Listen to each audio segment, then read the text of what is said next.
gentlemen. Uh-oh. It's time for the Early Bird Special.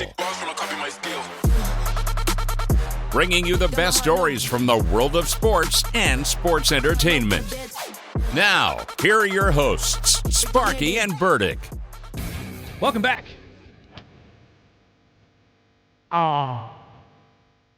Such a sour no. Such a sour no. Why? Honestly, no, I love it. Because we called this weeks ago. You can go back and watch our wrestling videos for weeks, and you can tell that we knew.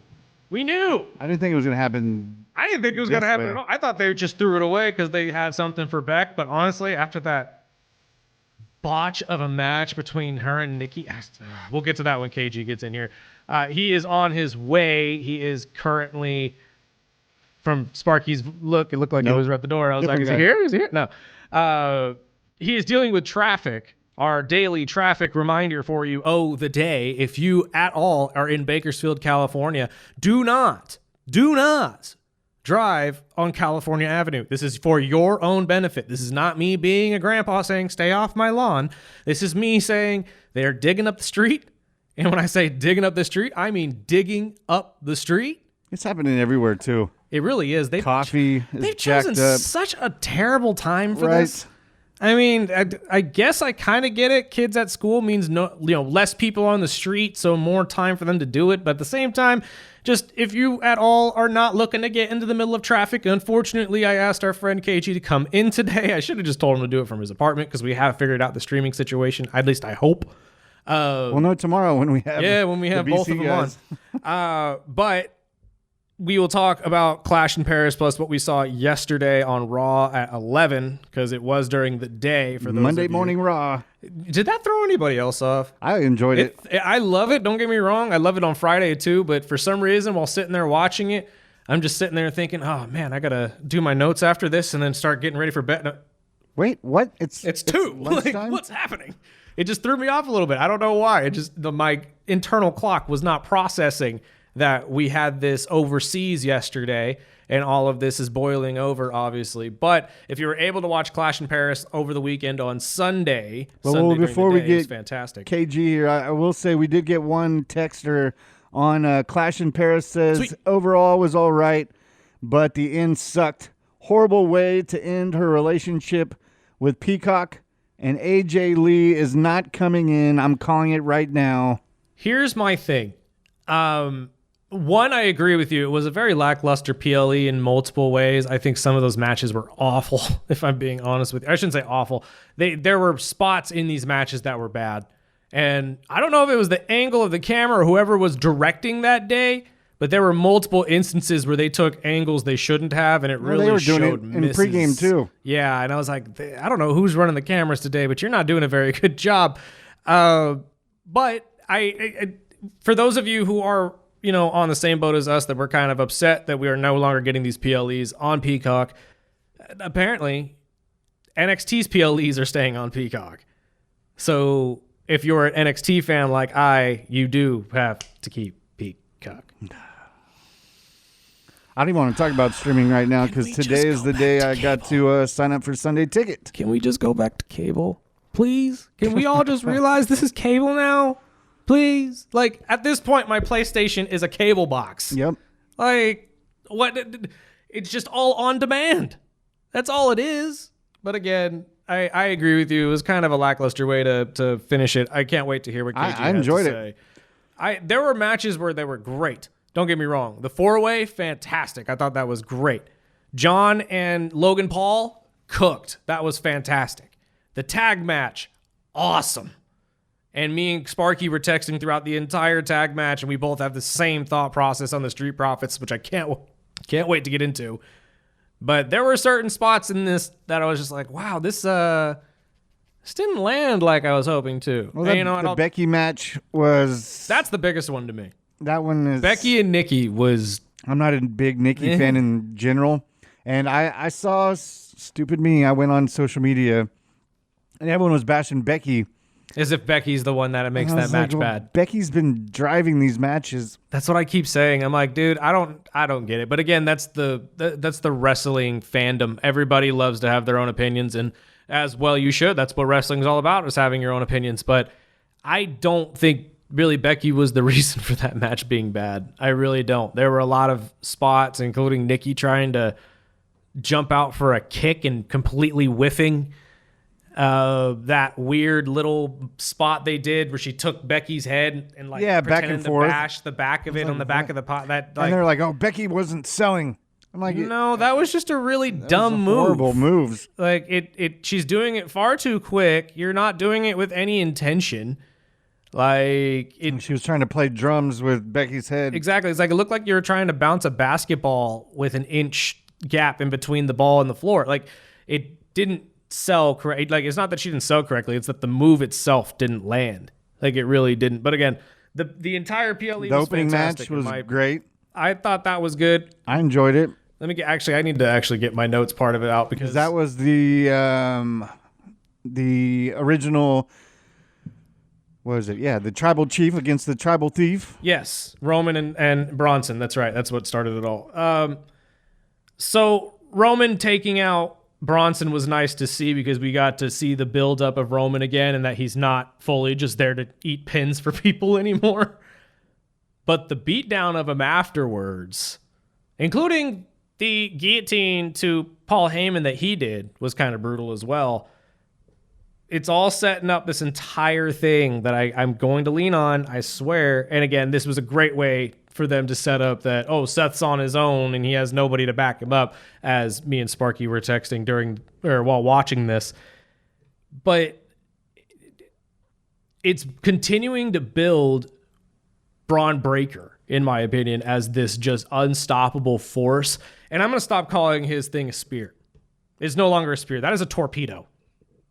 When he dives at these guys, that is not a spear anymore. That's not a tackle. That is a torpedo, sir. You are flying through the air and making contact. That is incredible in its own right. But to strap Roman down on a gurney and get to tsunami by a 330-pound man. Yeah, that was rough. 3 times. Like, I felt bad for Roman. I know this is all just probably storyline work-wise that, he's injured in the hospital now. Now he can do Street Fighter. Now he can go and do Street Fighter, exactly, and get his stuff cut. Which is supposed to be through September. Yes. But so again, I would expect him back in a month or so. Yeah, they are on a break still, from what I understand, because Cody is obviously celebrating the birth of his daughter. It's a brutal way to write him off, man. It really is. But again, you're continuing to build the B&B security that is Bronson and Bronson. And I love it. I love seeing Braun Breaker getting spots on television. Anything to see the former Steiner actually run through people is great. But we're starting to hit that level now of what are we going to do with the rest of this story? How is Roman going to get brought into this? And our boy is finally in the building after dodging all of this traffic. Give me one sec. I have to shift us on the stream. But KG, wait, why are you in Rams gear?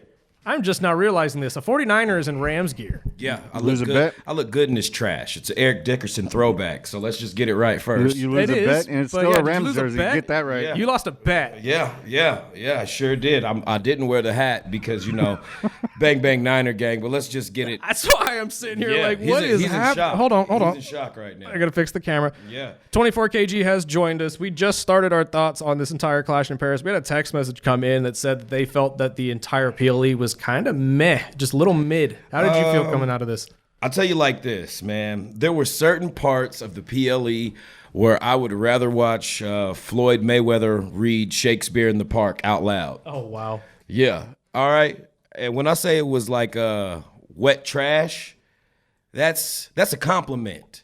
Let's just get right to the meat and potatoes of why everybody's so disgusted right now with certain parts of that PLE. And I'm going to just go ahead and give Becky Lynch her props and praises for holding that match together with Nikki Bella. Nikki Bella, stay retired. Yes. Don't ever come back. Yeah, please Don't leave. ever wrestle again. Please leave. Seriously, go start a makeup line. Go get your sister and maybe we'll consider you coming back. But something, let's get dropped from some more Bellas. Happy Gilmore movies. When I say that was a complete embarrassment and disservice to Becky Lynch and the quality of matches she has put on this Intercontinental title run is an understatement. I'm being nice, okay? If you want to catch my full opinion, like, you're going to have to go to YouTube for one of our special episodes because I can't say what I want to say on air. Which are coming, by the way. Yes, indeed. Keep it clean. Keep it clean. Yeah, we're going to keep it clean, It's but still affiliated with the station. no, I'm going to keep it On clean. the station, it'll be clean. Yeah. On those episodes, though, we don't have to keep it Yeah, clean. I'll keep it I clean was right told now. it's still affiliated with the station. You got to keep it clean. Yeah, yes. Now, look, I'm going to tell you right now, that whole car crash of a match that we seen, I don't know how it got back past the producers. I don't know who thought it was a good idea. The head bashes on the outside of the ring. The phantom jump. kicks that never connected. The jump off the top rope. When it's gone, it's gone. We don't sit here and beg basketball players with blown out knees and dislocated shoulders to come back just for one good game. No, the woman has gone through everything that there was and even things that we didn't know until they came to light, possible from an era where women were objectified, harassed, and a whole bunch of other things that happened in that company. Hey, good for you. You're a Hall of Famer, but that does not mean just because your ex-boyfriend comes back on one hell of a run that you could spend some time around him at the office. We all know what this is about. You just can't let Cena shine. You just can't let the man go out in peace. We're going to tie it to You can't You let think she's this just an guy angry have ex? I ain't saying angry ex. Maybe a stalker ex. Maybe a whatever. But no, I'm sorry. I see too many dots that can connect that aren't being connected outside of wrestling that are affecting this. Now that's just my little, little 2 cents in the pond. But Here, can I go a little sidebar here? Because there were other matches, but that was the main one that was just wet crap. I agree with you, but hear me out on this, because with the ending of this PLE and now Becky joining the Vision, everybody on the internet is pushing this entire, if you were ever going to do a mixed tag tournament again, Now's the time. Now is the time. Now, obviously, we lost Jimmy and Naomi as well. What if John and Nikki jumped in?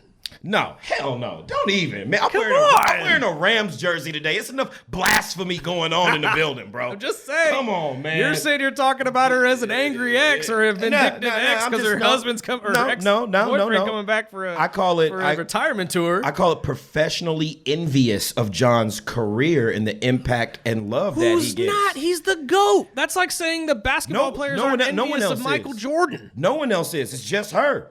Because she wants to make oogly eyes at him from across the locker room, and he's like, please stay away from me. That's why he kissed his wife in Paris in front of everybody. This is my wife. Mwah. Stay away from me. Never saw him do to Nikki. Just saying. Hey, I'm just saying. Y'all can go back and watch Meet the Bellas or Total Divas and call John the villain. No, he was standing on business. Let's talk about the good things that we saw out of this PLE since we talked about the bad. Because personally, I think the real only sore spot of the PLE was the Becky and Nikki match. Now, Sheamus and Rusev wasn't exactly a barn burner either, but it wasn't anything we didn't expect to see. Most definitely. Underrated match of the night, though, in my opinion, was the tag match. The Wyatts and the Street Profits. We finally started to see the seeds that have been planted or speculation talked about over the last few months really come to fruition with Montez and Dawkins, man. And really, I would expect Montez to be the one with the ego to lash out. For them to flip it on us and show us that Dawkins might be the problem and the frustration building on that side more so than what we would expect is a great turn, because everybody knows Montez is built for a singles career. He's going to be on that fast track. He's going to have the rocket strapped to his back. But the thing that's always forgotten is, what about Dawkins? What do we do with him? So for this feud to break out in the right manner, they need to burn everything that the Street Profits has built down with a nice little feud. We're probably going to see a new version of Shawn Michaels and Marty Jannetty situation happen eventually, but I didn't see the attitude from Dawkins coming up first. I was really expecting the ego from Montez to take over. You are going with Shawn. I was texting Sparky, and I told him, I'm seeing Hardys. Whoa! I'm seeing Montez is the high flyer that the fans love, and Dawkins is the one that's kind of being forgotten about, the guy that's very adaptable, that can really do anything you want him to. You can go against the big guy or the little guy. Dawkins is the guy look that good. keeps me pumped when That's what I'm saying. Yeah. Dawkins, He's to good me, for a hot tag, too. is the great outlier of this, that he could have a great solo career if they build this correctly. Most definitely, man. You know, they if they feud him, if we all know Montez is coming out on top of that, but honestly, it doesn't matter who comes out on top as long as it's built well. I think it's going to be Doc. I think if anybody by has, hook or by crook. I think Dawkins ends up winning that feud only because he would benefit more from it. I think his character as that, because imagine this, we're going to see the feud happen. It's most likely going to be Doc and B-Fab against Montez and Bianca. Oh, come here. Give me something And across the screen right there. That's what I'm talking about. At this point, if you have Doc beat Montez, not only, because you just said it, Montez already has the rocket ready. Yeah,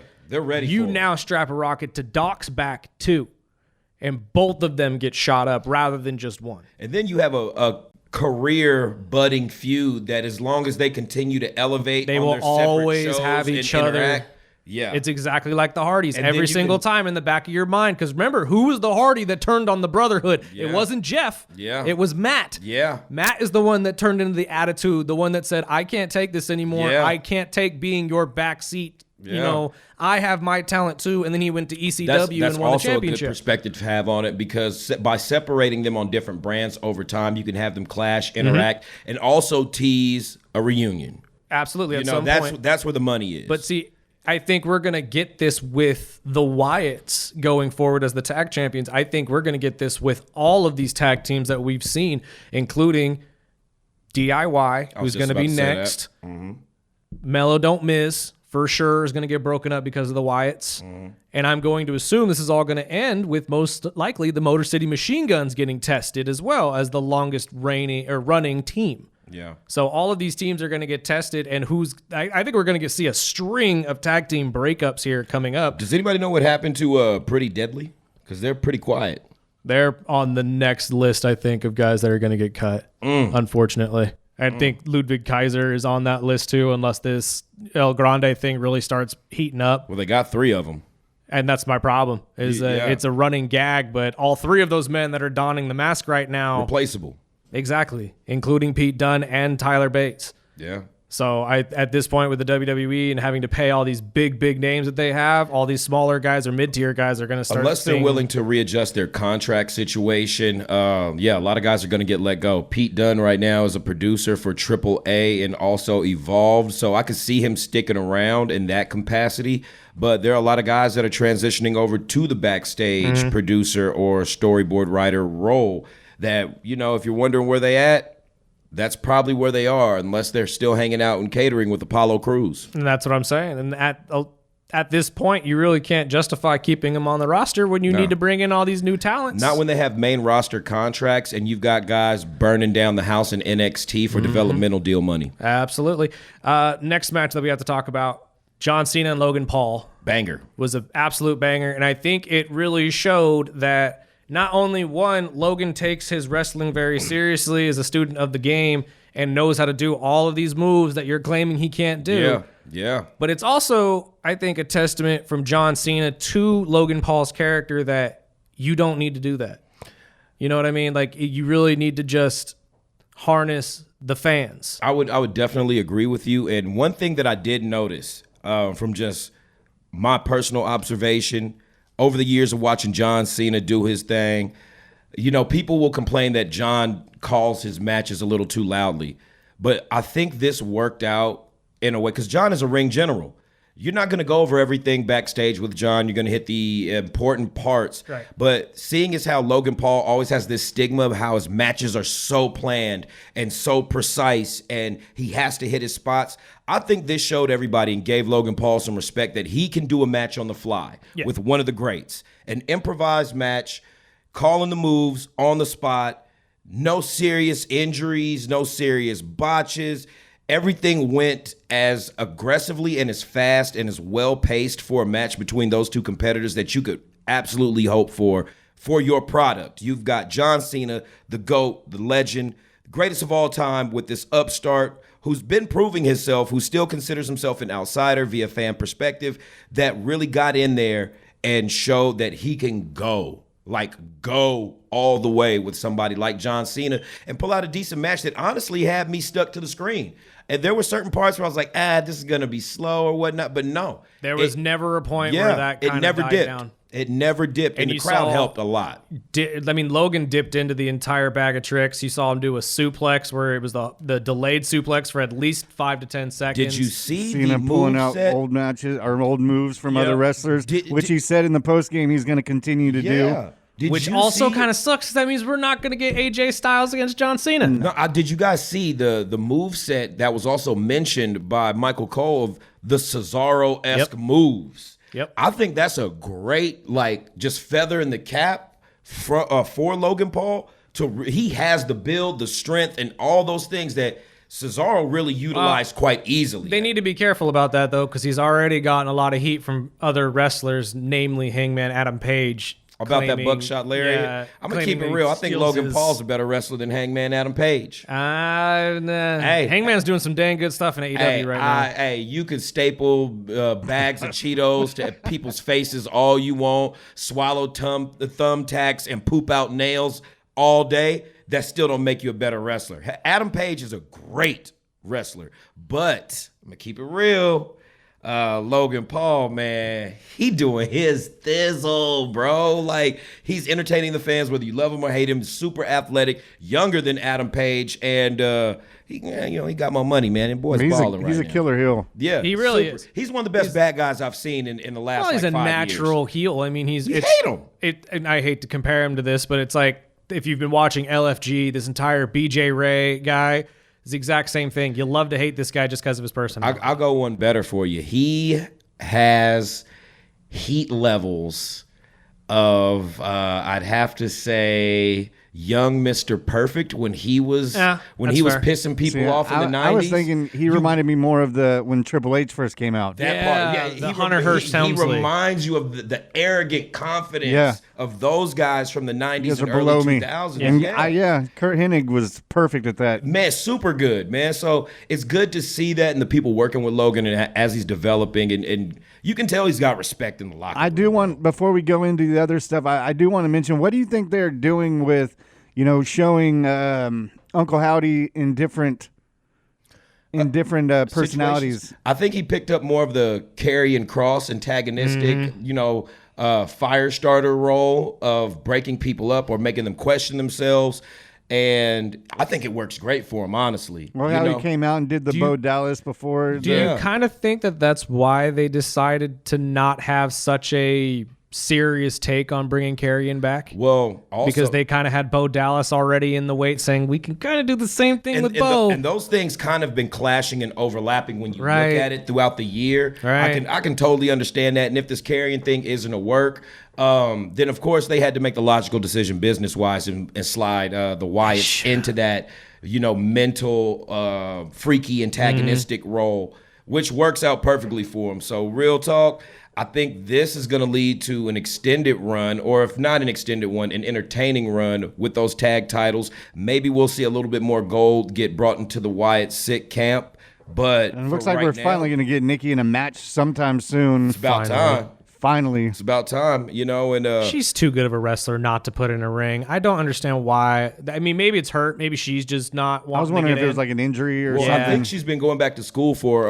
her degree in psychology. Yeah, because she does have a doctorate in that. She's working towards a doctorate. Yeah, so hey, you never know. She could be an athletic psychologist and really help these wrestlers transition from hard points and high points and low points in their career, and I don't think that's something that WWE has yet. I've heard so many good stories about Nikki Cross, too. Like, if we ever got to talk to her, I'd have to ask her, because from what I understand is she gets paid probably the least out of all the women on the main roster, but she still goes out of her way once a month to do an entire, dinner or pizza party Yeah. for the whole crew and bring Yeah. everybody in just so everybody gets a chance to meet each other and actually talk to each other. And it's like that. I don't think a lot of people really realize how far that goes in an industry where you have to travel with all these people all the time. And when new people constantly get cycled in and out and you don't know these people going in, like you need that icebreaker moment to be able to really figure Yeah. these people out and learn how to work with A very comfortable transition when leading into a new place of employment or environment Exactly. of very competitive natures and energies. You Well, need aside people like from the PLE Saturday,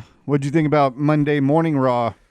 That was very interesting. You know, it was a great match we had between Dragon Lee and Finn Balor. I mean, Dragon Lee's been putting on some great bangers. He's been bro. killing in AAA. And just lately, you know, the whole setup that we've been seeing for AJ Lee coming back to take on Becky Lynch, I'm very excited for.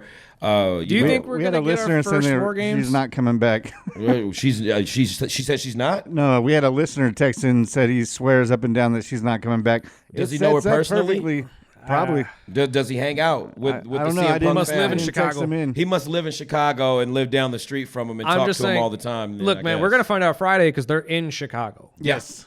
So if she shows up to Chicago or if there's any at all mention of her, I think 'cause- that's why it's all set up perfectly for her to Yeah. come back. Right. Now, if they don't, let's just say that they don't, and that guy's right, and he's got like a dead on fact knowing that she's not coming back. All right, then who do we interject in this situation? Rhea Ripley. Probably Rhea. Like, come on, man. Like, Rhea's the biggest face. She makes the most sense helping out Jay. And And what she's doing right now with Asuka, yeah.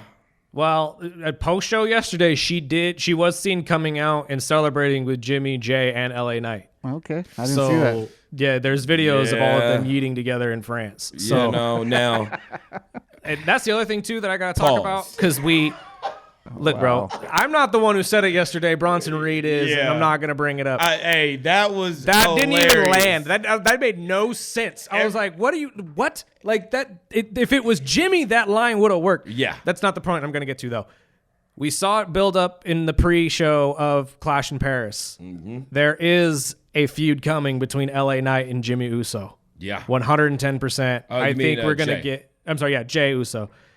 I think we're finally going to get LA Knight as a heel. Because we're starting to see the attitude, much like we saw in TNA with the dummy button and all this other stuff. I'm gonna keep it real. Oh, go ahead. Do you think that this could potentially be the feud to finally put these two back up at the top and get LA his belt?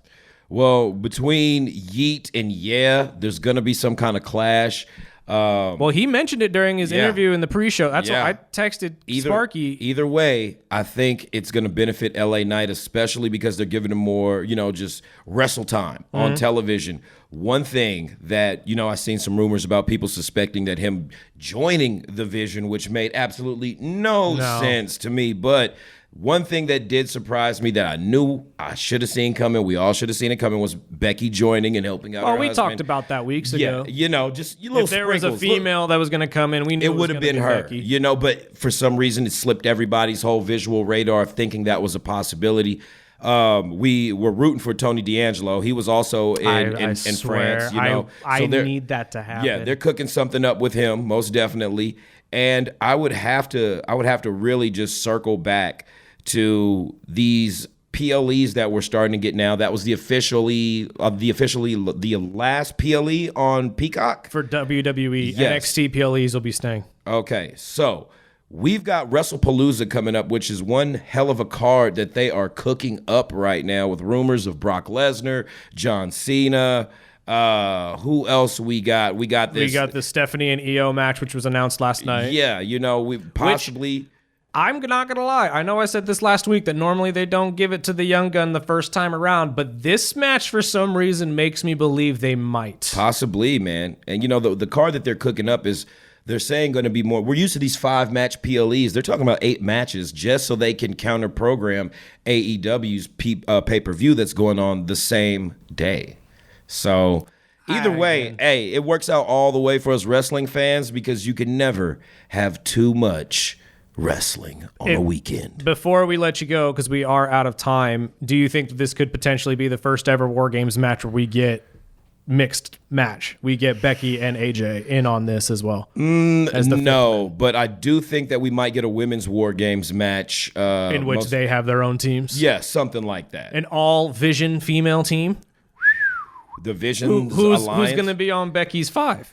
Oh, man. I don't think Becky's got 5 friends to call. Yeah. Well, you Yeah, I could don't find heels with similar interest. Even though Lyra Valkyria came back yesterday for the first time I've seen in a long time with more attitude than I've ever seen from her. Apparently, she's now the angry one as well, much like Bayley. I could see her joining up with Becky because of their previous feuds, relationship, mentor, student. you Nia know. over there with Solo. Oh yeah. Hey, we could. Hey, no, they're talking about introducing a female member to the MFTs, and no other person would fit other than Nia Jax. Nah, bring in know? P Nasty from I was gonna LFG. say, well, there's also the big girl that's been with shout out to go. P Nasty. the girls that's been rolling with the Usos. I can't remember her name off. Jada Parker. Is that what it Jada is? Parker Yes. is another one, but I think she's got to win that that NXT women's title before Or she North comes American something. She's got to get some I kind would of definitely see title. Nia with MFT. up. Somebody got to rip that title off JC Jane, but we'll get to that Yeah. in our special episodes on YouTube. We are out of time. My friend, thank you so much for your time, even though No you got doubt. wrapped up Get in that jersey traffic. on. And It's all right. We'll see you guys at Village Fest this weekend. who'd you lose the bet to? Don't gotta wor- know. Don't worry about it, man. I just look good. I just look good in this crap. I don't know. Hey, Yellow's- take it in. Take it Yellow's in. tough. Hey, at least you Eric- didn't have to wear it at Village Fest. Hey, Eric At least you didn't have Dickerson, to wear it at Village Fest. You know, my friend. and That's all it is. Yeah, I might have to wear a Cincinnati Bengals jersey though on my 10-year radio anniversary party going down at Riley's this week. I'm sorry. Yeah, Who I did you might. lose? What game did you Well, lose on? We will talk about this later because that bet is still standing, and we'll have to see how this develops. Hey, football season is back. Brother, before you start Yeah. making football bets, you need to start calling us or calling our guy Bull Brady because you keep losing. Yes, hey, it's a throwback. I get you. It's That's throwback, fine. you That's know? fine. But now, if it was what can I say, a Falcons jersey or something? now we're gonna throw shade. Yeah, no. I would defending you. wear a Deion You know what? Sanders. No, now I hope you lose. I would wear a I hope Deion you- Sanders Falcons jersey. No, I hope you lose. You have to wear one of those ugly Seahawks jerseys. That's what I Oh, hope. not the sea biscuits. That's man. all it is. Come on. We gotta take a break, pay some bills. Mercy. This is the Early Bird Special right here on 101.1 FM, 1230 AM, ESPN Bakersfield.